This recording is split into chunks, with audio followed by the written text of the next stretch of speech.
ఎన్నికల విధుల్లో నిర్లక్ష్యం చూపినా డ్యూటీకి రాకున్నా కఠిన చర్యలుంటాయని హెచ్చరించింది ఎలక్షన్ కమిషన్. మొన్న హైదరాబాద్, నిన్న సిద్దిపేట జిల్లా ఎన్నికల అధికారులపై చర్యలు చేపట్టింది.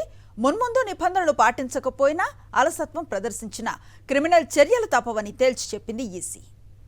తెలంగాణలో ఎన్నికల విధుల్లో అన్ని శాఖలు కలిపి దాదాపు 3 లక్షల మంది అధికారులు, సిబ్బంది పనిచేస్తున్నారు. ఇప్పటికే అధికారులకు, సిబ్బందికి ట్రైనింగ్ సెషన్తో పాటు ఏర్పాట్లన్నీ జరిగిపోయాయి. మరో వారం రోజుల్లో నోటిఫికేషన్ రాబోతోంది. ఎన్నికల విధుల్లో నిబంధనలు అతిక్రమించిన వారిపై కఠిన చర్యలు చేపడుతోంది ఎలక్షన్ కమిషన్. విధులు, శిక్షణకు డుమ్మా కొడుతున్న వారిపై కఠిన చర్యలు తీసుకోవాలని హైదరాబాద్ జిల్లా ఎన్నికల అధికారి, జీహెచ్ఎంసీ కమిషనర్ రొనాల్డ్ రోస్ నిర్ణయించారు. ఈ నెల 1, 2 తేదీల్లో నిర్వహించిన శిక్షణ తరగతులకు 100 మంది సిబ్బంది గైర్హాజరయ్యారు. వారందరికీ 6న మరోసారి శిక్షణ ఇస్తున్నట్లు ప్రకటించినా ఎవరూ స్పందించలేదు. ఎన్నికల డ్యూటీ పడిన వారు తమకు మినహాయింపు ఇవ్వాలని కమిషనర్ రొనాల్డ్ రోస్ ఛాంబర్ చుట్టూ చక్కర్లు కొడుతున్నారు. రోజు 10ల సంఖ్యలో బల్దియా హెడ్ ఆఫీస్ కు వస్తున్నారు. ఆరోగ్యం బాగోలేదని కొందరు, ఇంట్లో వారి హెల్త్ కండిషన్ సరిగా లేదని ఇంకొందరు, పెళ్లిళ్లు, ఫంక్షన్లు ఉన్నాయంటూ మరికొందరు రిక్వెస్ట్ చేస్తున్నారు. అయితే అసెంబ్లీ ఎన్నికల టైంలోనూ ఇలానే 100 మంది డ్యూటీలకు డుమ్మా కొట్టారు.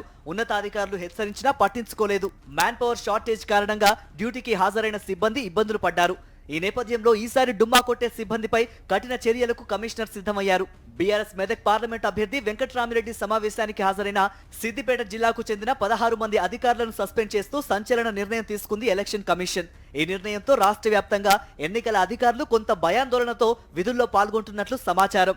రాబోయే రోజుల్లో ఎవరు నిబంధనలు అతిక్రమించినా కఠిన చర్యలే కాక క్రిమినల్ కేసులు సైతం పెడతామని హెచ్చరిస్తూ ఉండడంతో సిబ్బంది భయపడుతున్నారట. భయంతో పనిచేసే అధికారులు ఓటింగ్ శాతం పెంచడానికి ఎంతవరకు కృషి చేస్తారు? ఓటింగ్ పర్సంటేజ్ పెంచడంలో ఈసీ ఏ మేరకు సక్సెస్ అవుతుందో వేచి చూడాలి.